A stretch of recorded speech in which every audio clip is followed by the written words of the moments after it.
Hoy celebramos lo que nos une, que somos gente buena, de una hermosa tierra, que ama el trabajo, que cree en los más altos valores, que cuida el ambiente y que celebra con alegría lo que nos ayuda a progresar. Por eso, tras 59 años llevando Inicia El Abogado en su Casa, un espacio de apoyo, consultas y consejería legal, donde los renombrados abogados Belisario Solano, Denis Solano y Pedro Beirute ponen sus conocimientos y experiencia al servicio de todos los costarricenses. Los martes y jueves a partir de las 9 de la noche, aquí por CRC 89.1 Radio.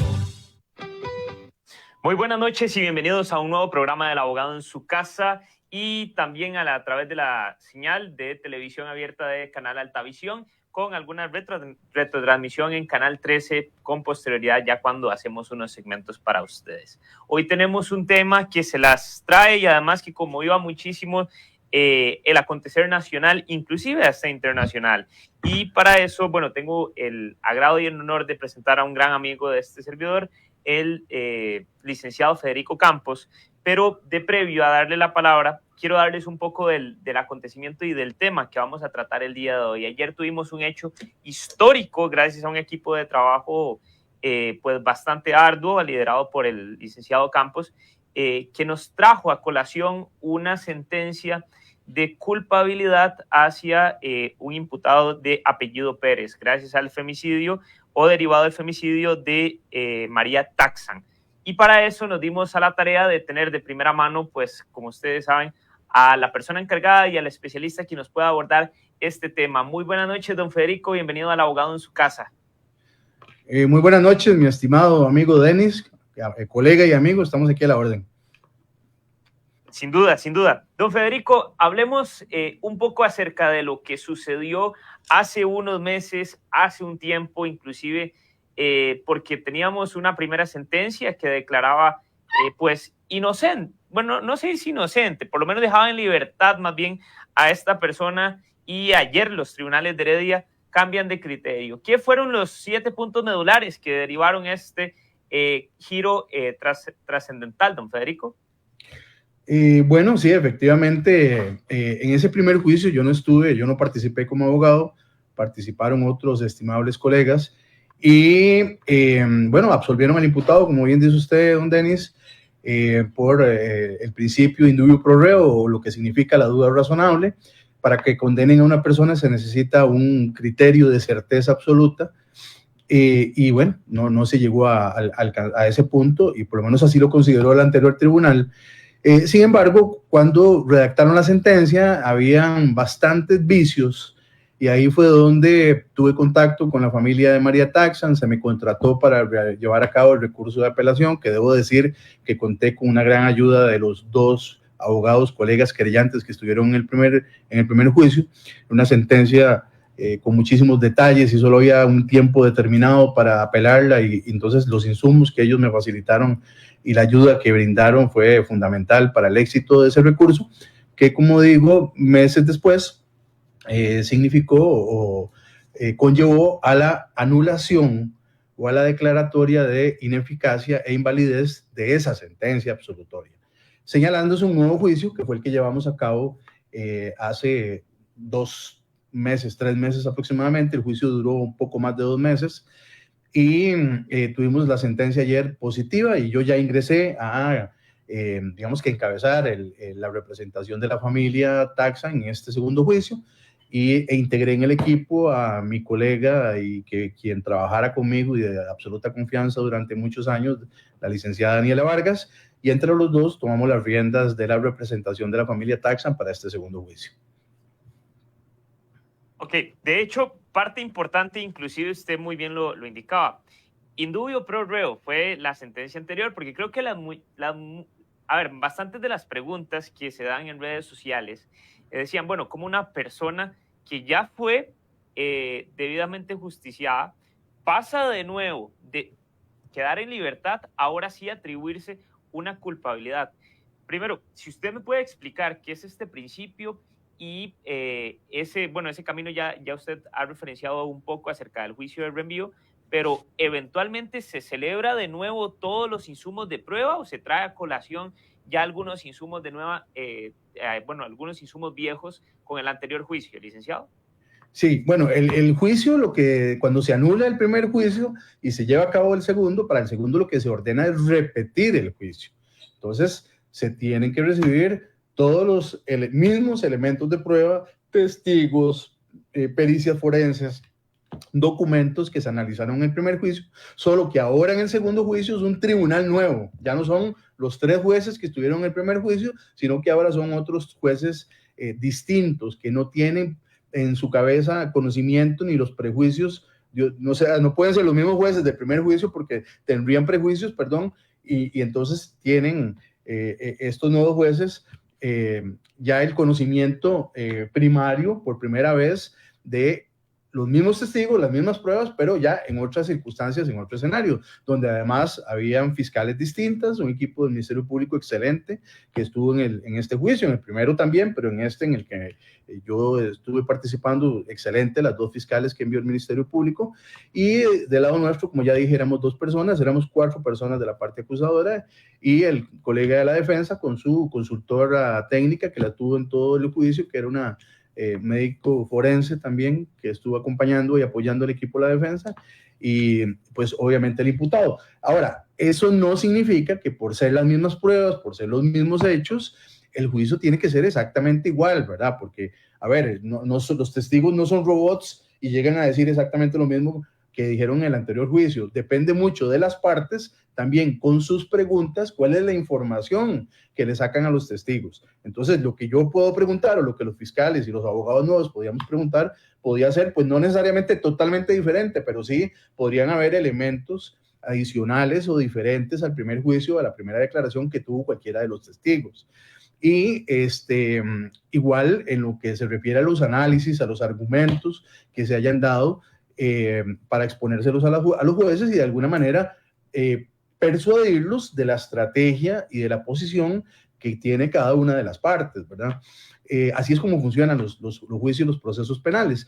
Entonces, bueno, yo creo que, o creemos que también topamos con un tribunal de jueces de mucha experiencia, jueces que además están muy bien formados por el Poder Judicial desde hace muchísimos años, y jueces valientes, ¿verdad? Porque muchas veces tomar una decisión tan difícil como mandar a una persona a la cárcel 35 años, es una decisión que no es fácil, no es sencilla, ¿verdad? Es prácticamente condenar a una persona por el resto de su vida, tratándose de una persona de 45 años aproximadamente, por 35 años prácticamente una cadena perpetua, y esa decisión no es sencilla. Entonces tiene que haber no solo muchísima responsabilidad, sino mucho conocimiento y principalmente mucha valentía. Y este tribunal es un tribunal valiente, ¿verdad? Que no le tuvo temor a tomar esa decisión tan importante como condenar a una persona. Entonces, a ver, los juicios, repito, no pueden ser exactamente iguales, y los discursos, los argumentos, las preguntas cambian de un juicio a otro.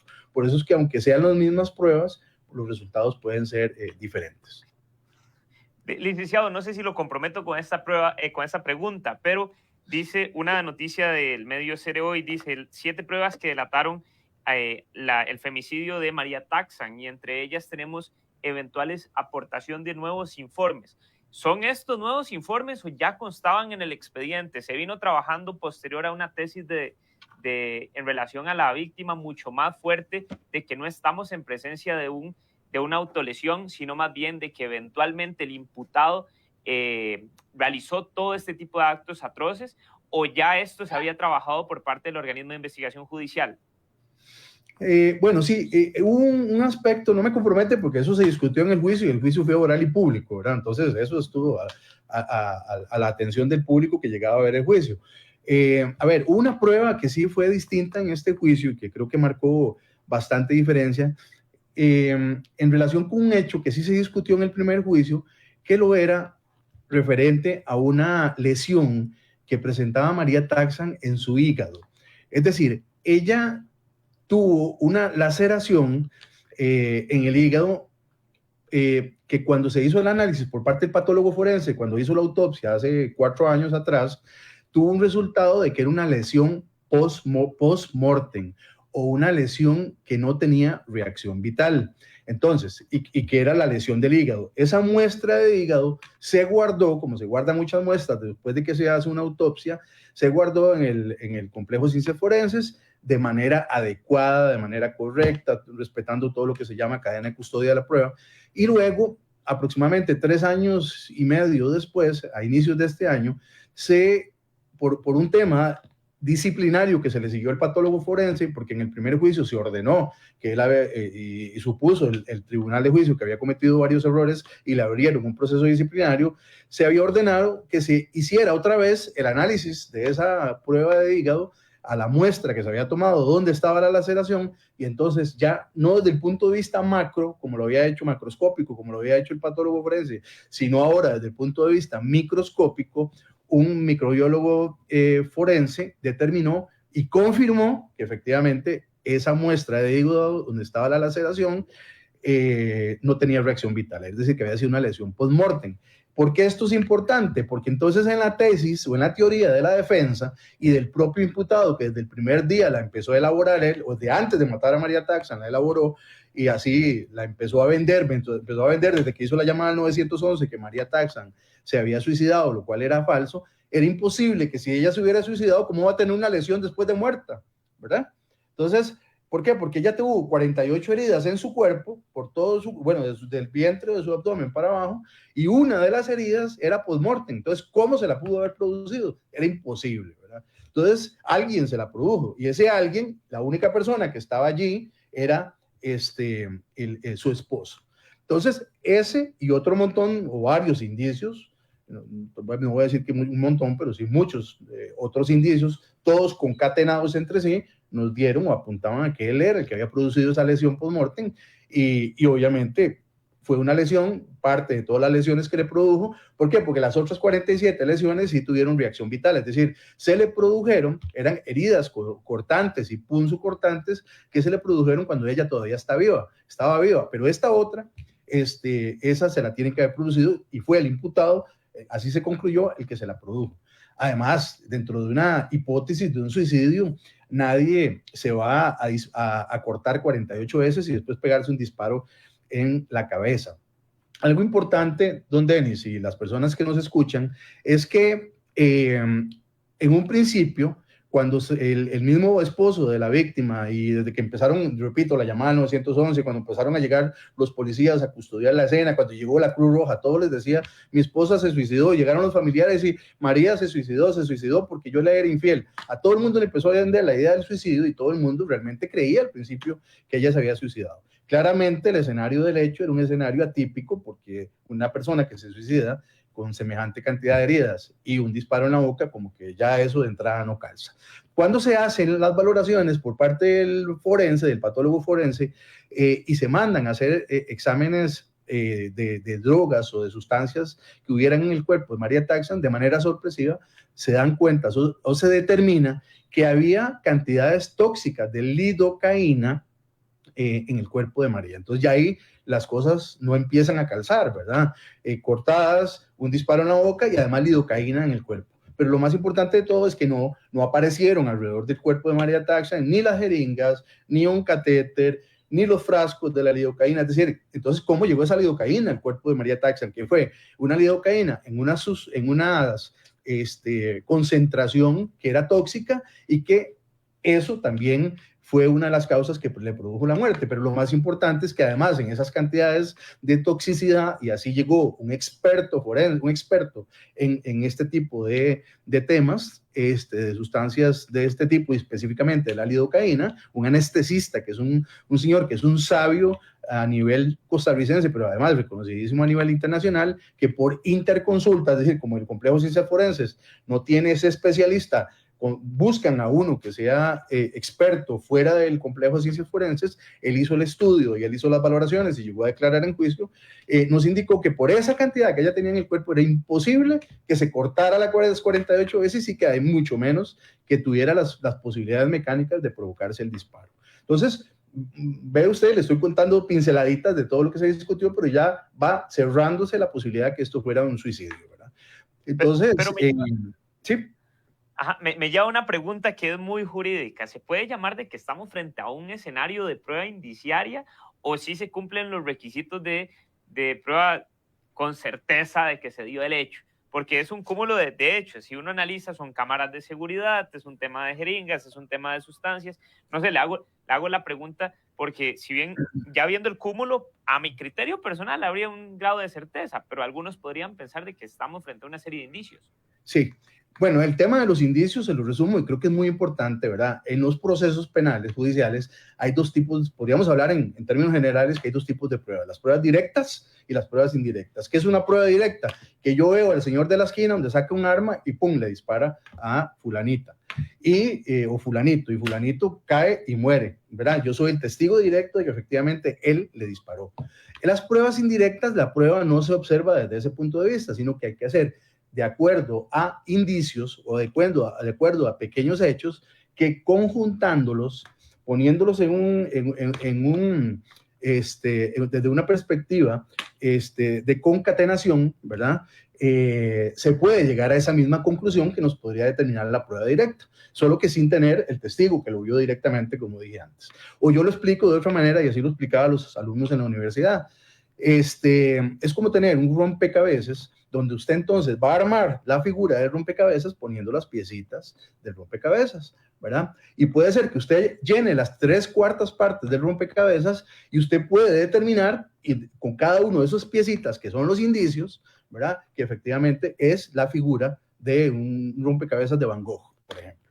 Pero si esas 3/4 partes o inclusive el 100% de las piezas de rompecabezas, usted las completó, pero la imagen que se observa, usted no sabe si es la de Van Gogh, si es la de Dalí o si es la de Picasso, ahí ya entra el tema de la duda. O si en esa imagen de Van Gogh, en esas 3/4 partes de las piezas, el abogado defensor empieza a cuestionarlas, y cuestionarlas es, entonces, la punzo, la rayo con un lapicero, para que entonces la imagen se empiece a distorsionar, y a mí me quede duda si lo que estoy viendo es o no la imagen de Van Gogh. No sé si me voy a entender con esto, pero así es como funcionan los indicios, ¿verdad? Son pedacitos de evidencias que conjuntándose empiezan a darnos una conclusión, y la conclusión en este caso no solo fue que María fue asesinada, sino que también quien la asesinó fue su esposo, ¿verdad? Estoy haciendo un súper resumen de cómo es que se llega a esa conclusión, pero obviamente en el juicio hay una serie de indicios, una serie de exámenes forenses, de criterios técnicos, científicos, que los dio varios expertos. Es que desfilaron una serie de expertos que todos esos pedacitos de opiniones se fueron conjuntando, y obviamente todo apuntaba a que él había sido el asesino. Además, hubo otros testigos no forenses, familiares, amistades, personas cercanas a María Taxan, donde ellos explicaron cómo a través de los años, desde que ella conoció a su pareja, ella venía sufriendo una serie de controles, una serie de agresiones de diferentes tipos que vinieron escalando a lo largo del tiempo y que vinieron a concluir con el asesinato de su esposa, como lamentablemente muchos de los femicidios que existen, no solo en Costa Rica, sino en muchos países, tienen ese historial. Entonces, esa perspectiva de género que hay que ver de cómo desde un principio hasta que se da la muerte o el asesinato de una mujer, se viene dando de manera escalonada, y eso no se puede dejar de analizar, ¿verdad? No es que de la noche a la mañana el esposo siempre fue amoroso, cariñoso, el esposo perfecto, y el día siguiente en la mañana decidió matar a su esposa, ¿no? Así no es como realmente, o la mayoría de las veces suceden o casi siempre suceden los femicidios, sino que son la gota, lastimosamente, que derrama el vaso, en este caso, que derrama la sangre de una víctima, y así sucede en las historias en muchísimos casos, ¿verdad?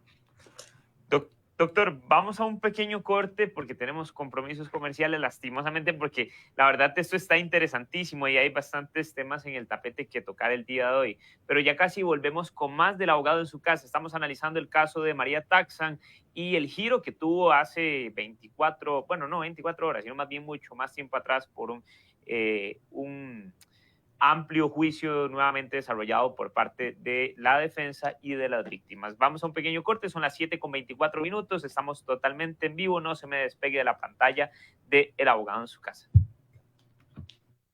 ¿Es usted microempresario? ¿Sueña con llevar su negocio al siguiente nivel? Entonces, Emprender Juntos es para usted. Un programa hecho por y para nuestros microempresarios. Cada martes a las 6:30 de la tarde. Únase a nosotros para conocer las historias inspiradoras de aquellos que están moviendo nuestra economía. Compartiremos consejos prácticos y experiencias reales y todo lo que necesita saber para hacer despegar su negocio. No lo olvide, todos los martes 6:30 de la tarde. No se lo pierda.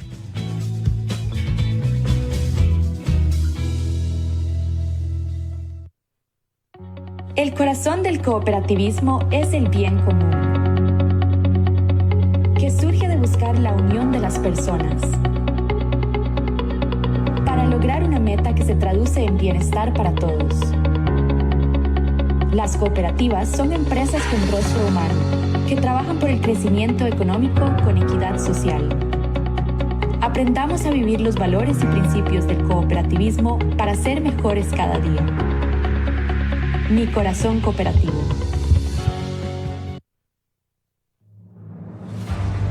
Hoy celebramos lo que nos une, que somos gente buena, de una hermosa tierra, que ama el trabajo, que cree en los más altos valores, que cuida el ambiente y que celebra con alegría lo que nos ayuda a progresar. Por eso, tras 59 años llevando energía y conectividad que mueven la vida en la zona Coopes Santos, seguimos unidos, creciendo y trabajando para ser el motor de desarrollo de los hogares, comercios e industrias, con la promesa de estar día a día en el corazón de nuestra gente, a la que nos debemos. Coopes Santos, lo que nos une. En Mueblería Pérez Luna garantizamos calidad, servicio y originalidad en cada mueble. Descubra la autenticidad desde Sarchí. Mueblería Pérez Luna, el arte de la madera. Puede encontrarnos en redes sociales como Mueblería Pérez Luna o contactarnos al 89 51 86 25. Su espacio, nuestro compromiso.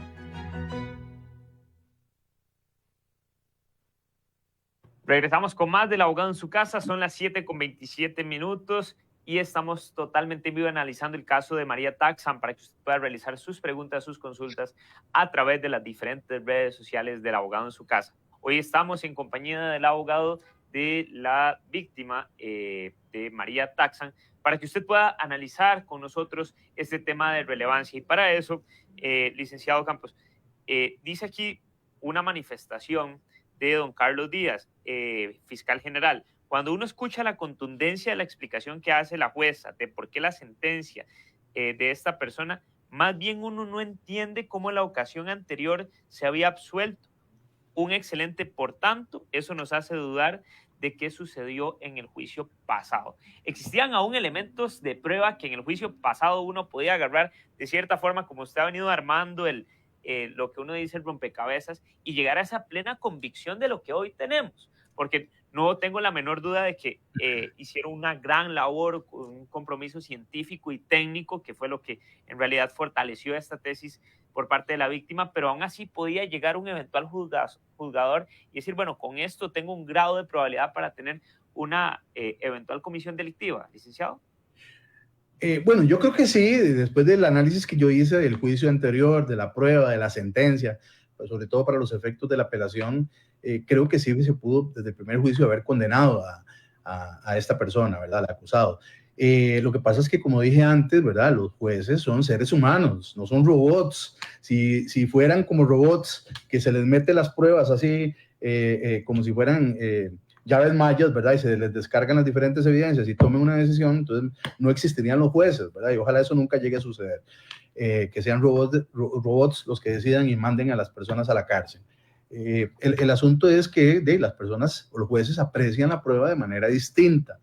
Y yo, de lo que puedo dar fe es del juicio en el que yo ya estuve, en cuerpo y alma, literalmente, y puedo indicar que los jueces que estaban en este juicio son jueces, como lo dije al principio, muy formados, muy experimentados, muy objetivos, imparciales, que siempre, con absoluta cientificidad y además con gran profesionalidad, recibieron los testigos, observaron la prueba y llegaron a esa conclusión. Ahora, la explicación que dio la jueza, lamentablemente son explicaciones muy cortas, es solo para decirle a la persona de manera breve y resumida por qué es que la están condenando, pero en esos 10, 15 minutos que dura esa explicación jamás se pueden exponer todos los aspectos o los puntos que se tomaron en consideración para condenar a una persona. Pero bueno, don Carlos, que estuvo ahí presente, le dio una lectura muy positiva a lo que dijo la jueza y sí, bueno, se entendió la contundencia, pero la contundencia más bien de lo que ella explicó se queda corta en relación con las demás evidencias que sí existen. Claramente el abogado defensor también tiene su posición y va a cuestionar todas las pruebas y va a decir, como lo dijo, que su cliente había sido condenado injustamente. Pero bueno, todo es parte de una dialéctica, de una argumentación, ¿verdad?, de uno u otro punto de vista y bueno, lo que vieron los jueces fue que el imputado sí era culpable y que las pruebas sí fueron suficientes para condenarlo más allá de toda duda razonable, ¿verdad?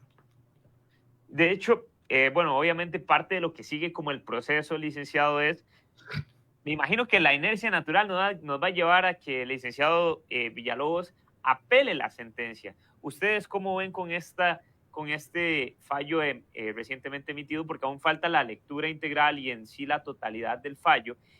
Si eventualmente podría llegar a blindarse de manera completa o tendrán que ir de nuevo a acudir a un contradictorio. Bueno, yo sinceramente tengo toda la fe de que el Tribunal de Juicio va a hacer una sentencia, va a redactar una sentencia de forma excelente. Y lo digo porque a veces no es necesariamente suficiente el hecho de que los jueces hayan tomado la decisión de que una persona sea culpable, sino que ahora viene otro trabajo importante para los jueces, que es redactar o poner con argumentos fácticos y con argumentos jurídicos y con las teorías que existen para resolver los casos penales, porque es que ellos se convencieron de que el señor Pérez era el culpable, ¿verdad? Entonces, eso tienen que plasmarlo en una sentencia, redactándola y explicando los motivos que llevaron a su convicción.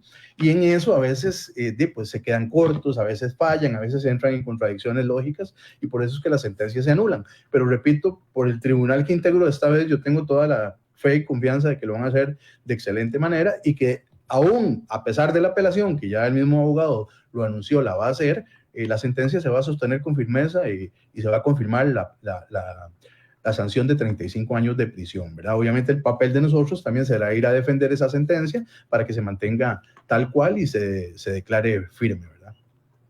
Ok, de hecho, y puntos esenciales que me gustaría, pues, eventualmente aclarar. Existían patrones anteriores de eventuales ciclos de violencia, y esto de una forma muy general, porque ya no solo hacemos el llamado, lastimosamente, María Taxan es un nombre que tiene que quedar nunca en el olvido, sino hay muchísimas mujeres que hoy están en relaciones de poder, en relaciones de violencia, y que la están normalizando y que inclusive no logran identificar esos micromachismos, esos patrones de manipulación eventualmente. ¿Existían este tipo de rasgos anteriormente en la relación de pareja o fue un hecho, como que se dice, aislado?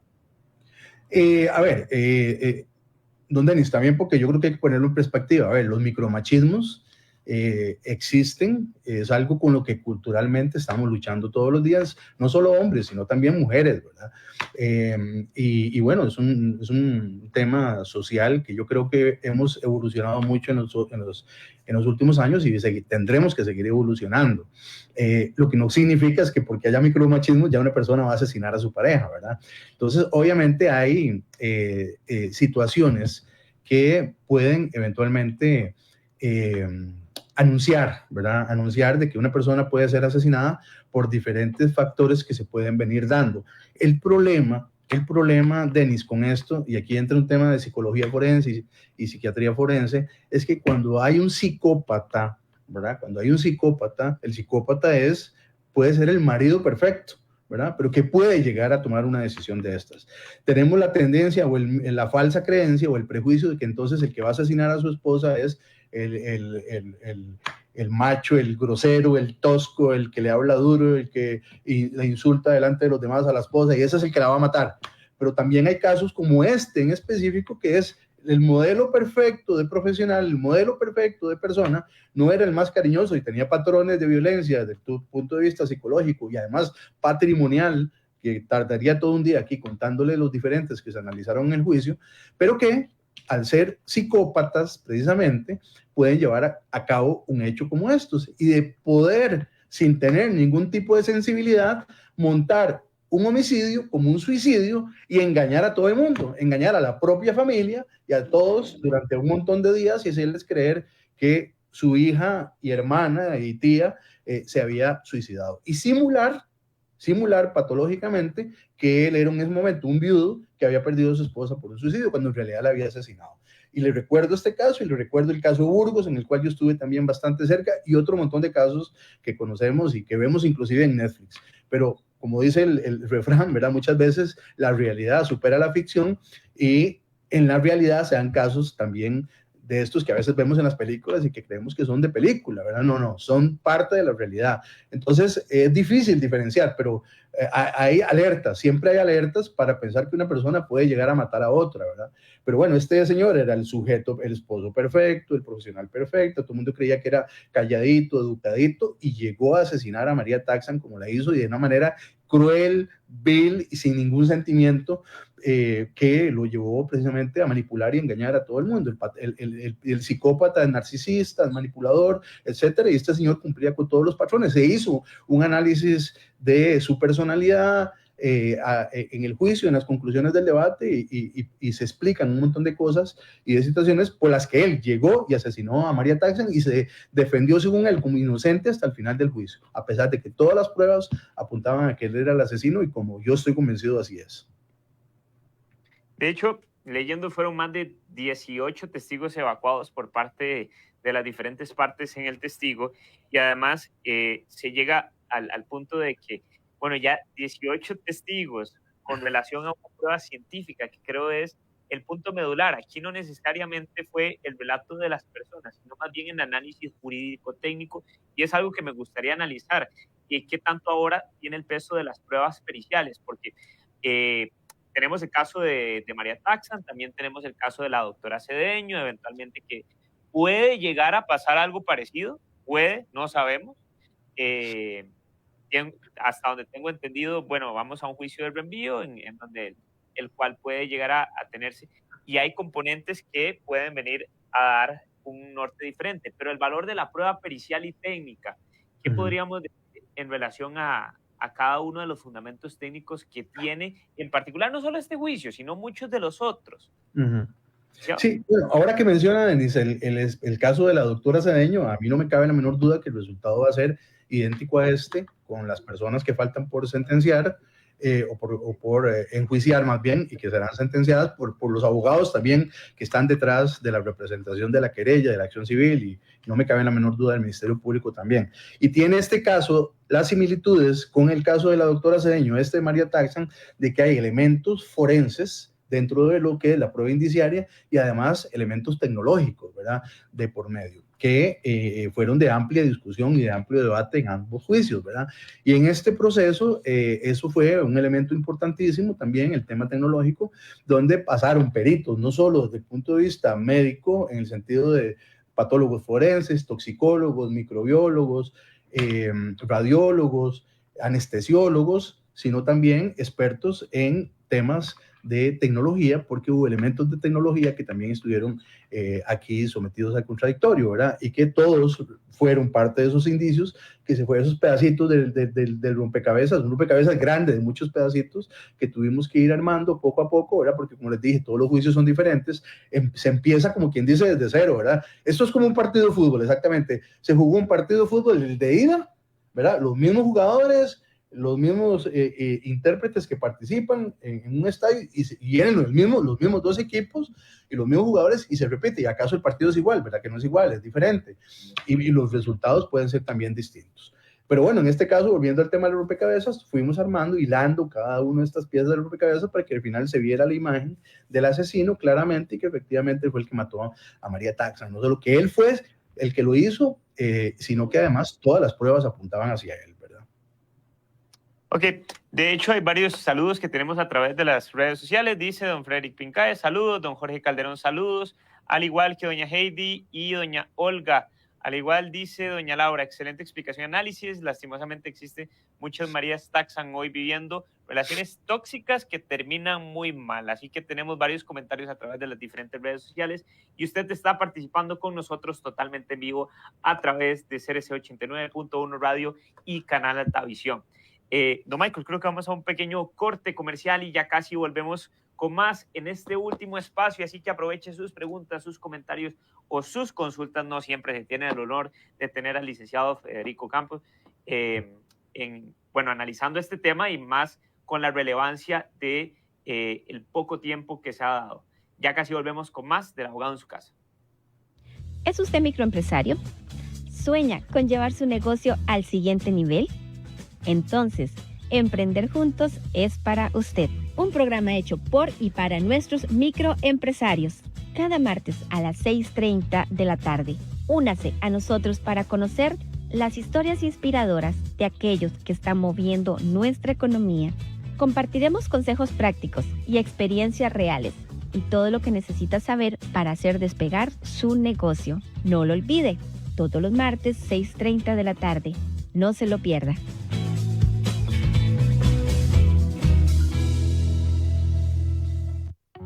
El corazón del cooperativismo es el bien común,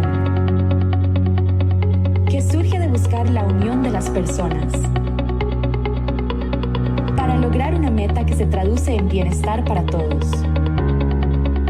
Las cooperativas son empresas con rostro humano, que trabajan por el crecimiento económico con equidad social.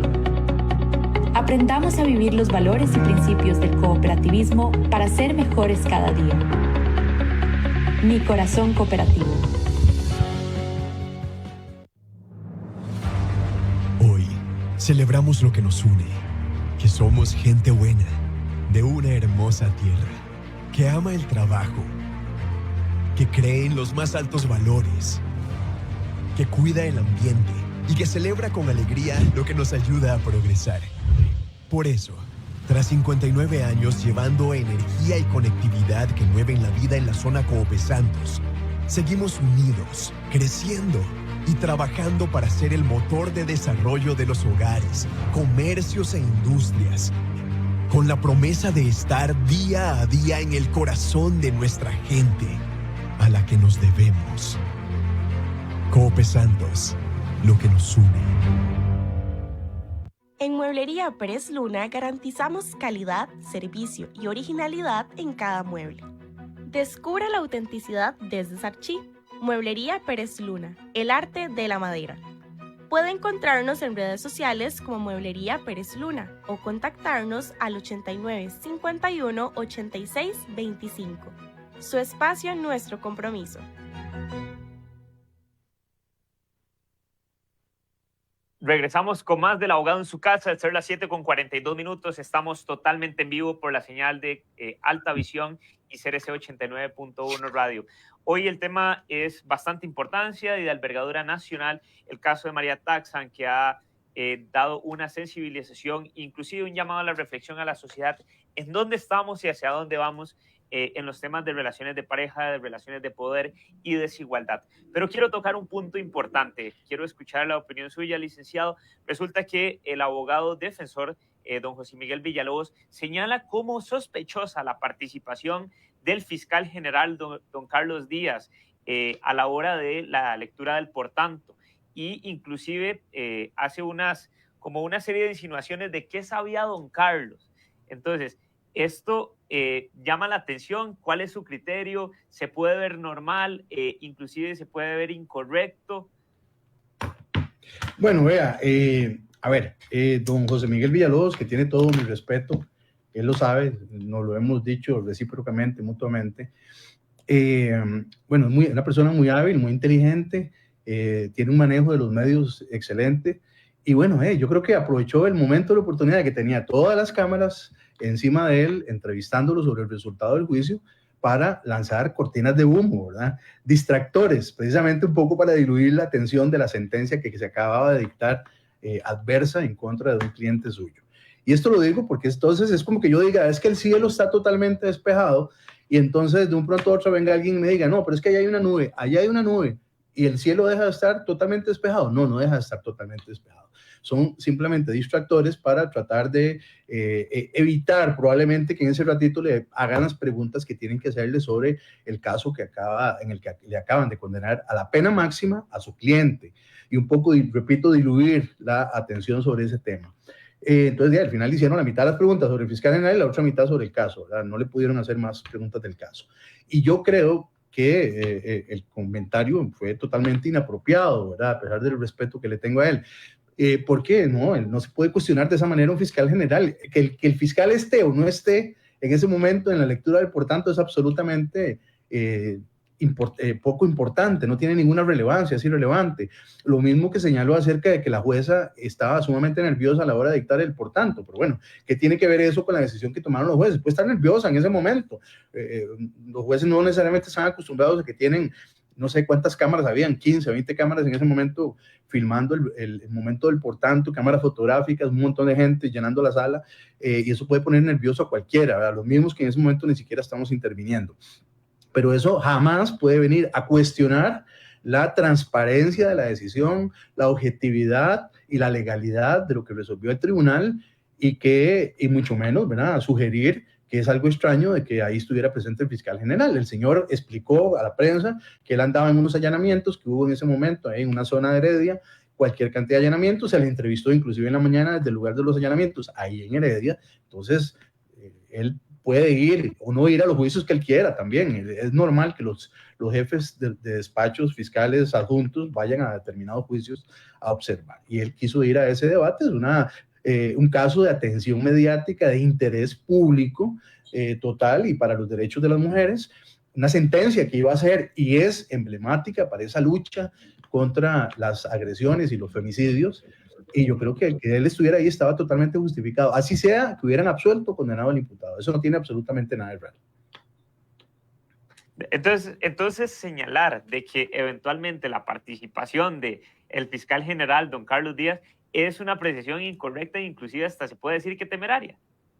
Sí, yo diría que ahí probablemente al calor de la frustración que sentía el colega defensor, lo cual entiendo perfectamente, que le manden a uno 35 años a la cárcel a un cliente frustra y en ese momento te hace probablemente decir cosas equivocadas y tú empezó a buscar como culpables, ¿verdad? Y yo creo que esos comentarios eran totalmente sacados de contexto, ¿verdad? Tenía que hablar y referirse a la sentencia y no a la presencia del fiscal general, que además es una persona que a mí me consta, lo conozco hace muchísimos años, una persona muy correcta y que el hecho de que estuviera ahí, repito, era un caso muy importante de trascendencia pública y no en vano estaba muchísima prensa ahí pendiente del resultado, ¿verdad? Repito, por los temas que estaban detrás de este caso, de luchas de las mujeres, grupos feministas que están dando unas luchas importantes, y esta sentencia va a ser emblemática precisamente para que muchas otras personas también puedan tener su voz a través de María Taxan y a través de esta sentencia que dictó el tribunal y lograr sus objetivos, ¿verdad? Licenciado, un punto aquí importante que señala inclusive el licenciado Villalobos Umaña, que dice de que las llamadas telefónicas probaron de que inclusive se dieron eventualmente el fallecimiento de la víctima posterior a la salida del imputado, y dice, el tribunal señaló, no puede explicar de la dinámica que lo que pasó, pero el imputado manipuló las llamadas con ayuda de una tercera persona no identificada. ¿Qué apreciación le puede dar usted? Porque si usted señala, hay un cúmulo de elementos de los cuales podemos llegar a la plena convicción, pero el licenciado Villalobos nos dice otra cosa. Sí, yo creo que ahí el colega Villalobos malinterpretó lo que dijo la jueza. La jueza lo que dijo es que inclusive no se podía descartar que una tercera persona hubiera llevado a cabo las llamadas. No fue que dijo que una tercera persona había llevado a cabo las llamadas. Es que ve como la línea es muy delgada y el sentido es totalmente diferente. Pero en todo caso, lo que la jueza hizo fue como hacer un comentario ahí al margen. Ese no fue la discusión del juicio, y en realidad la discusión del juicio apuntó a que si fuera él o inclusive en ese comentario al margen pudiera ser una tercera persona, que eso no fue relevante.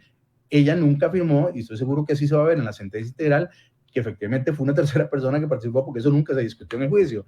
Lo que realmente se estaba tratando de decir es que y eso se discutió a lo largo del juicio, es que el imputado, con su conocimiento tecnológico, con su inteligencia, con su habilidad, hizo una serie de actos que nos duraría aquí 3 horas explicándolo, porque este fue un tema larguísimo en la discusión del juicio y además en las conclusiones. Él logró manipular y enmascarar con otro aparato que ni siquiera apareció en el lugar de los hechos, pero con un aparato telefónico logró hacer llamadas para simular que María, que ya estaba muerta dentro de la casa, era quien había hecho las llamadas. ¿Por qué? Porque él en ese momento estaba fuera de la casa.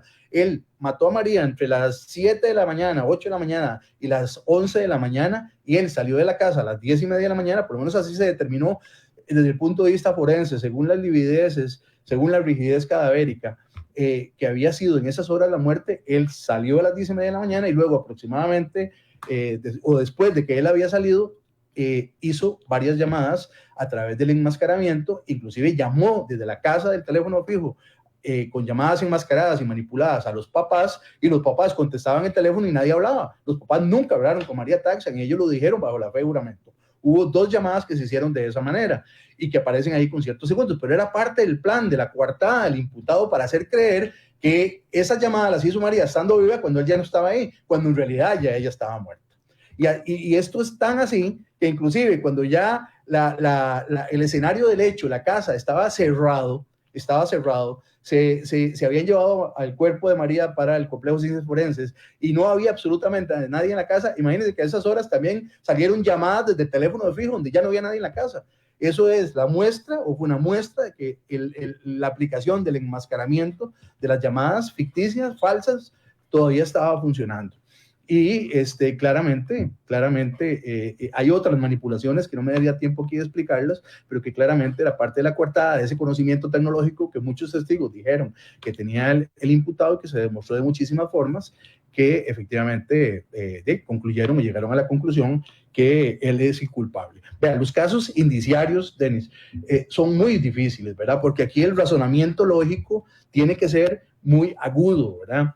Y muy riguroso. Entonces, claro, en un análisis ligero, todos se pueden ver como dudas. Y es muy fácil decir, no, es que es ilógico, es que es ilógico, es que es ilógico. Pero cuando usted ya hace un análisis agudo, mesurado, profundo, con respaldo científico y con respaldo tecnológico, pero sobre todo con elementos o dosis de lógica muy fuertes, y donde la lógica y la experiencia suya, su conocimiento, su formación, la de los jueces y la de los que participamos en ese juicio, nos lleva a determinadas conclusiones, no hay duda, ¿verdad? Entonces se puede llegar perfectamente a condenar a una persona con indicios, como ha pasado aquí desde hace muchos años en otros casos, como pasa en otros países, y donde los que estamos tomando esas decisiones somos profesionales o los que estamos en la discusión, a diferencia de países como Estados Unidos, que vemos en televisión, donde son jurados, que son personas que no son conocedoras del derecho, que son muy fácilmente manipulables, y donde un abogado con gran verbo, con gran oratoria, una gran oralidad, con gran verbo, puede engañar y persuadir a un jurado. Pero aquí es más difícil, aquí no se puede, ¿verdad? Porque los que estamos ahí discutiendo un juicio somos personas preparadas. Y entonces lo que nosotros afirmamos de que esos indicios apuntaban al asesinato de María por parte de su esposo no era algo que nos estábamos inventando de la nada o que estábamos ahí con ligereza simplemente argumentándolo, no. Todo tuvo un análisis, una discusión rigurosa, para eso son los juicios, la gente que fue al juicio por lo menos 1 o más días pudo verificar que eso es así, y muchas veces, y lo digo con respeto para usted y para la prensa, a veces los periodistas llegan 5 minutos, hacen unas filmaciones, se van, vuelven una semana después, toman 5 minutos y se van, y tienen una visión sesgada, equivocada de lo que es un juicio. Entonces todo esto que los abogados decimos no lo entienden, ¿verdad? Porque para tener un criterio mejor formado hay que estar en el juicio de principio a fin. Entonces, en este juicio, la discusión de las pruebas fue sumamente rigurosa, seria, científica. Entonces, los cuestionamientos que hace el abogado, pues obviamente le está vendiendo su punto de vista, y su punto de vista es que su cliente es inocente, y él va a morir con las botas puestas de que es inocente, a pesar de que todas las pruebas y todos los indicios señalen que él es culpable. De hecho, licenciado, parte ya para ir cerrando, porque me quedan muy pocos minutos. Costa Rica cumple con leyes e instrumentos para sancionar lo que es la agresión contra las mujeres, y se puede decir de que en efecto hay leyes que acuerpan este tipo de escenario, y que el caso de María Taxan va a ser un caso histórico para recordar a muchísimos jueces, juezas, fiscales y mismos abogados de que en verdad sí se pueden hacer las cosas bien.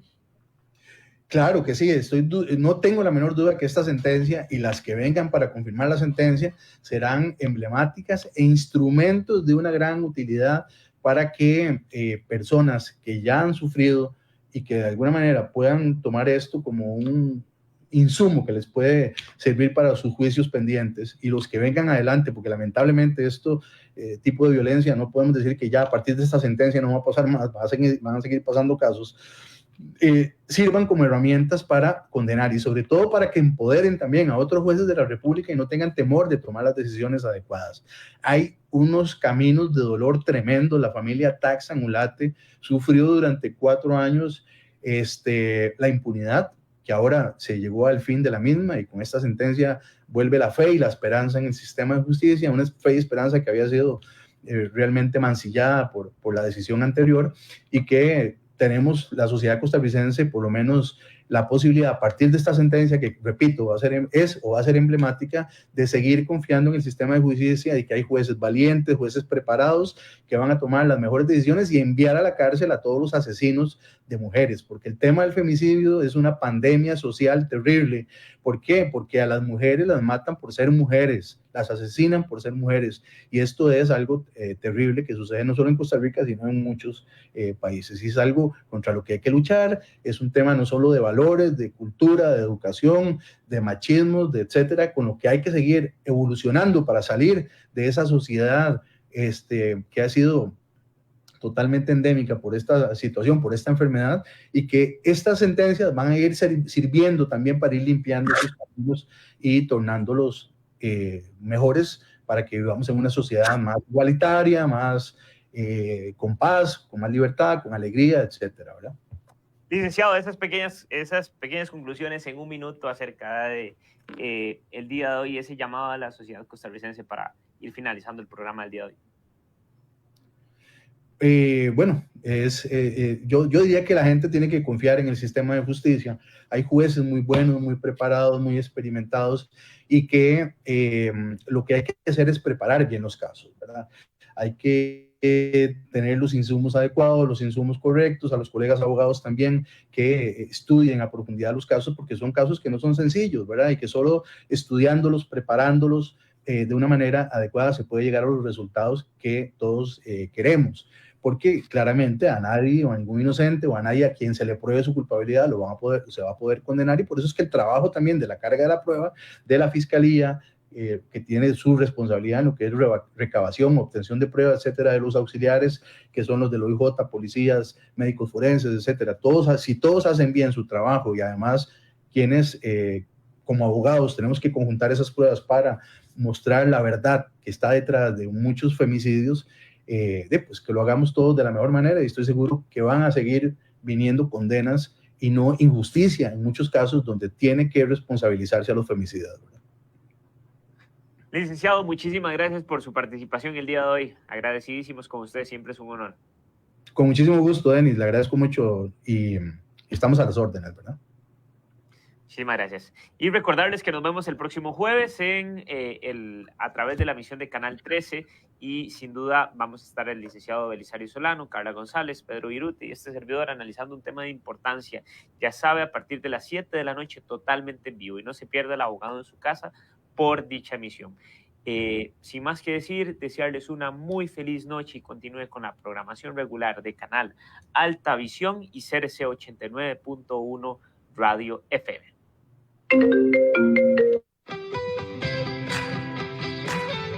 Concluye El Abogado en su Casa, los martes a partir de las 9 de la noche. Un espacio de apoyo, consultas y consejería legal, donde los renombrados abogados Belisario Solano, Denis Solano y Pedro Beirute ponen sus conocimientos y experiencia al servicio de todos los costarricenses. Los martes y jueves. Hoy celebramos lo que nos une, que somos gente buena, de una hermosa tierra, que ama el trabajo, que cree en los más altos